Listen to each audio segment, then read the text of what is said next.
All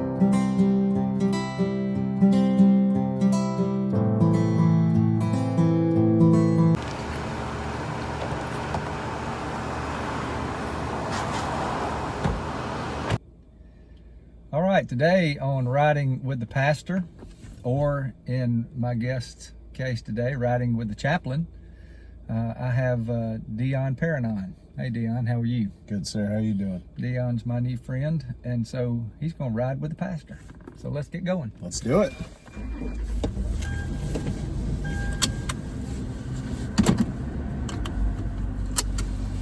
All right, Deion,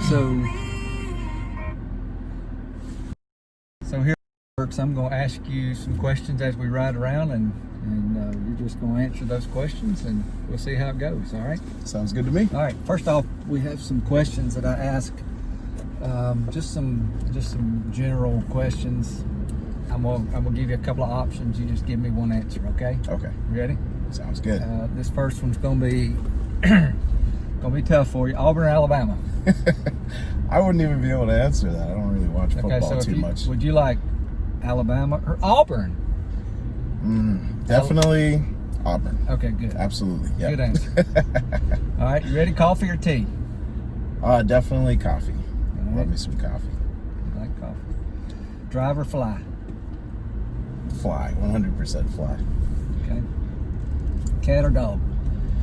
I'm allergic to both, but I think I'm less allergic to cats, so I'm gonna go with cats. Have you ever had a dog? I've had a lot of dogs, and it's been kind of miserable throughout all of them, so yep. All right. Next one, mountain or beach? Oh, beach, 100%. Beach. And you like the Gulf Coast beach, right? Oh yeah, Gulf Coast. I was born in the Virgin Islands, so that's like the most similar, I think, to like the beaches that they have down there. All right. Coke or Pepsi? Coke. Coke is a good one. All right. Morning or night? Morning, 100%. Toilet paper, over or under? I think the correct way is over, so I can do that one. All right. Got two more. Apple, Android? Oh yeah, Apple. All right. Big Apple guy. And last one, text or talk? Talk. All right, good. Now, so for those of you who are watching, Deion is new to our area. So Deion, tell us a little bit about yourself. Tell us where home is. Tell us about your family, education, and then I'll follow up with some other questions. Where are you from?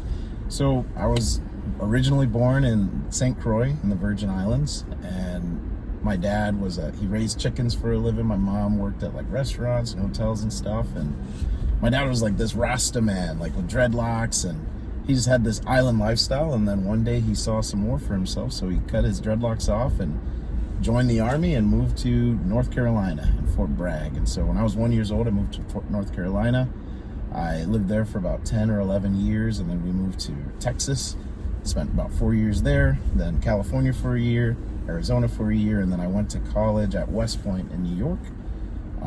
In high school, I got into like a lot of music things. I love music. I was a football player, a wrestler for a year. I did track, and I just love to like get into like weird, fun, adventurous habits.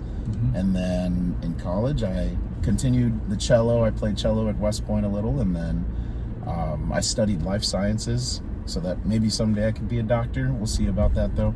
And then I was on the parachute team there for a while. And okay, you're going way too fast. Oh. 'Cause I got other questions for you. Okay. So siblings, you have any brothers or sisters? Yes, so I have two older brothers. I'm the youngest of our family. Okay.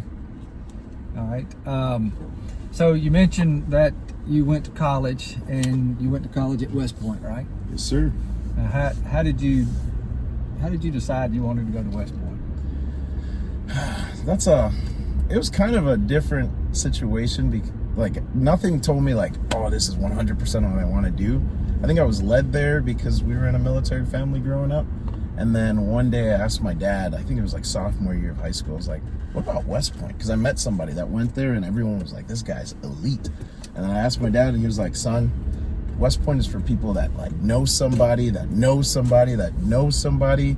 your dad's just a warrant officer in the Army. I can't get you to Westpoint at all. And so I really wanted to make my dad proud and get accepted into that. And I was doing pretty well in high school, so it was pretty much the only college I applied to. And I told myself I'll get there, and I did. So it's been a smooth transition for me getting into Westpoint from high school.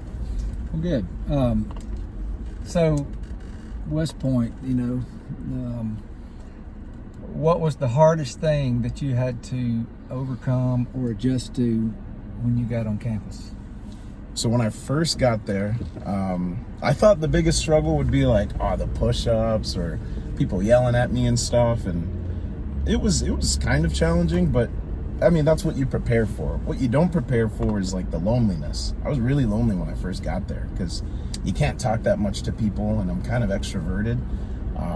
You don't have much free time to do the things that you want to do, and I had lived up until that point with my parents everywhere, and they were gone now, and I had to kind of figure out situations on my own. So that was probably the biggest challenge for me when I initially got there, amongst the plenty of challenges that I experienced like for the rest of the time there.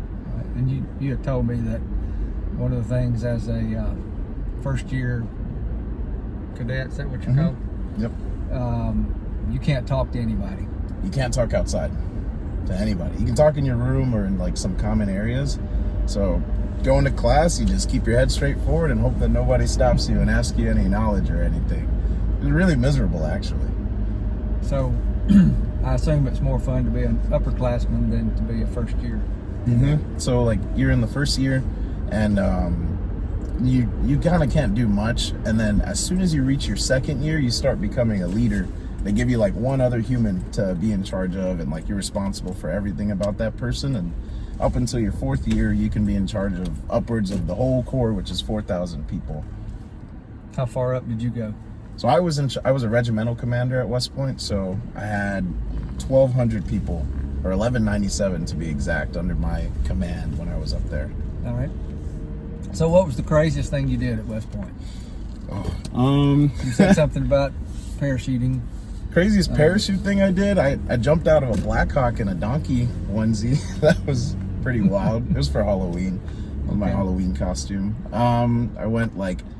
I jumped into the reservoir that we weren't supposed to be swimming in at all. Like, me and my friends went swimming there. I met Kevin Hart at the New York City Marathon. I went to see Hamilton twice and met the cast. Just a bunch of like weird, random, awesome experiences. All right. What about the Army-Navy football games? Have you ever been? Oh yeah. All right. When we first got there, the Army had lost to Navy for the past 16 years. So we were just really bitter, and we were like, we're probably gonna lose again this year. And then we finally beat Navy the year that I got there, and it was just electric. Like, everyone was storming the field. We're like, we won. And then it was awesome because as a fourth class, like the first year cadet, you couldn't do all that stuff outside. You couldn't talk. You had to square your corners and cup your hands and get asked knowledge. As soon as we beat Navy, they were so psyched about it. They're like, all right, you guys don't have to do any of that anymore. So cut it in half. It was pretty awesome. Yeah. Good. All right, let's move on. So how did you get to Ozark from Westpoint?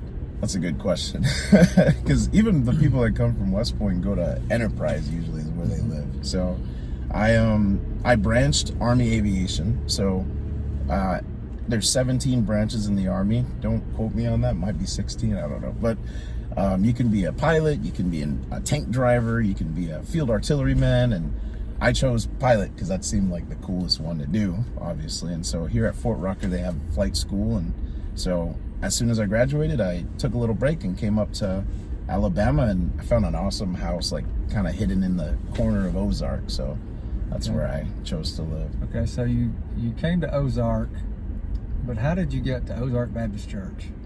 That is a great question. So I'm still trying to figure out how it actually like played out, but just one day in my Instagram direct message box, this lady named Andrea Fuller wrote me and was like, oh my gosh, I've been watching all of your cello videos and they're so awesome, and my daughter's having a wedding next year and we would like for you to play cello in her wedding. And I saw you're coming to Ozark, so that'd be super awesome. And then we just started exchanging. And then she kept saying, I promise you, I'm not a creep, but I love all your stuff. And so when I came out here, she said she offered for dinner, and she said that she liked the idea of sponsors at Westpoint. So at Westpoint, they kind of like adopt cadets.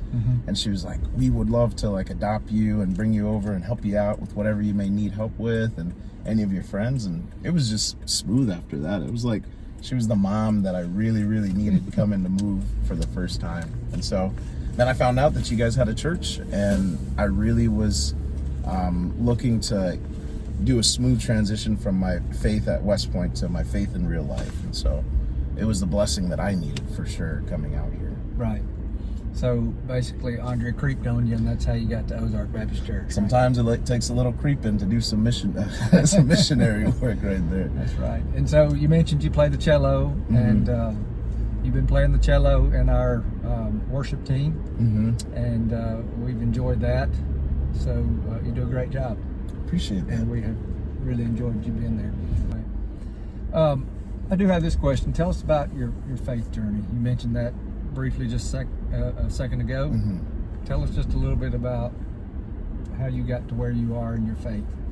So it's a bumpy road, you know, and there's moments that I'm not proud of, and there's moments that I'm like, wow, what a blessing God has done in my life. And it started out just like growing up in a normal church family with my parents. My mom and dad used to take us to church a lot, but like we were just kind of going through the motions and stuff. And there was some activating events that kind of put our family in need of God to like hold us as a rock, you know. And that brought my dad closer to God, and that was around 7th grade, and it brought my mom closer to God. And then they started kind of leading us a little more actively to come to church.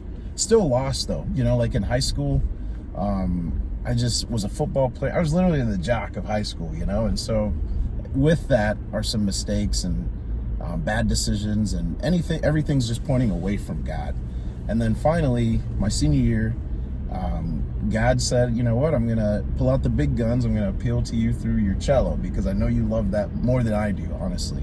And so my mom was bragging about the cello, like, my son plays the cello, and there's this old pianist at church, and he was like, hey, I want you to come play with me sometime after church. Said nothing about like reading the Bible or anything, but he was really inviting me to a Deion and him Bible study, which was what it was, because we'd play for like 30 seconds, and then he'd stop and be like, can I show you something in the Bible? And he would always pull it up to Matthew 7:24, where it says the difference between a wise man and a foolish man is the word not. Basically, a wise man hears these sayings and commandments of Jesus, and he's like, and he does them. And so he's building his house upon a rock, so that when everything comes, the house still stands, and strong as that house. And then the foolish man hears these things and he does them not.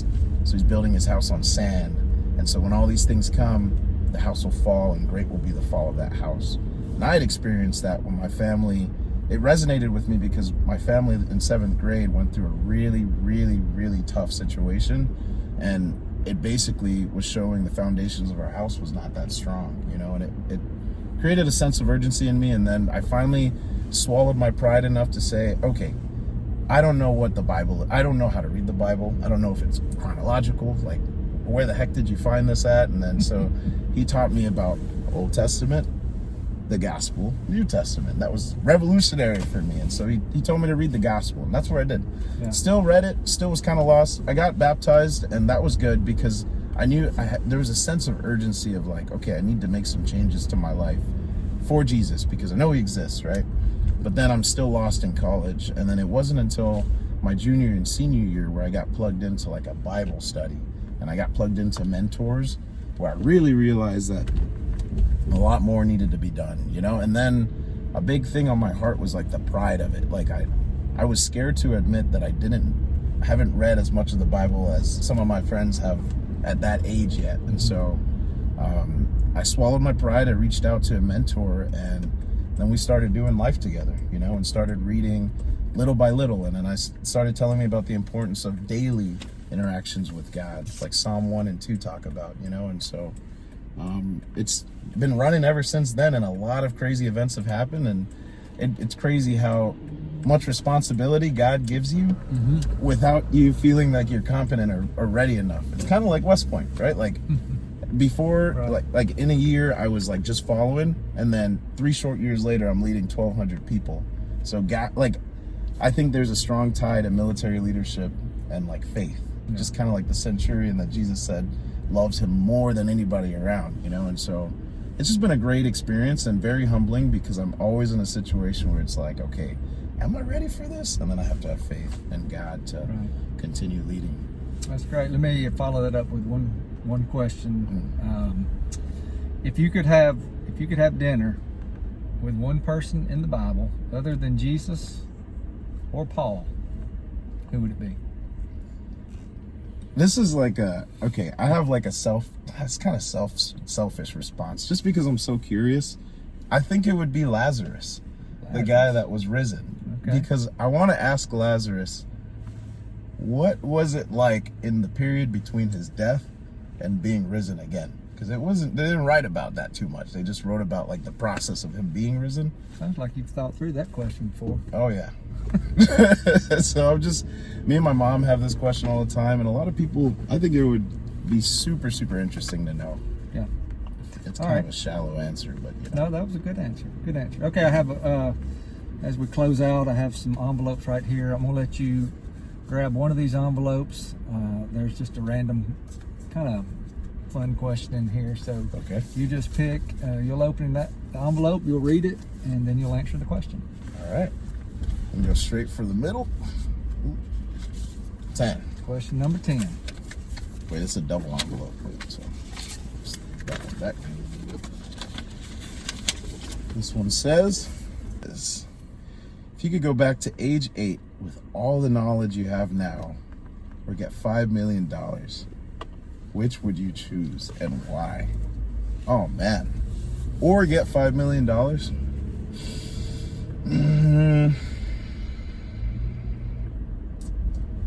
I feel like it's wanting us to lead to getting $5 million, right? But my logic is, the reason I would go back to 8 with all the knowledge I have now, I feel like I could, if that was my pursuit, the money was my pursuit, I could easily make more than $5 million. You're 8 and you know all the things you know now, you got a brain the size of Jupiter. So I would go back to 8 with all the knowledge I have now. And then it'd be hard, and being rich isn't everything too, you know. It's hard for a rich man to enter into the kingdom of heaven. So You are correct. All right. Great answers. Thank you for riding with me. It's been a pleasure to have you at church and playing in our worship band, and just to get to know you. oh yeah, it's gonna be a great next year and a half that I'm here with you guys. Absolutely. And we'll see you in a little bit. Deion's coming over to eat chicken pot pie. So, Yes, best sponsors ever. all right, Deion, thank you for riding with the pastor, or riding with the Chaplain. chaplain. Boom. Thanks for having me. Thank you.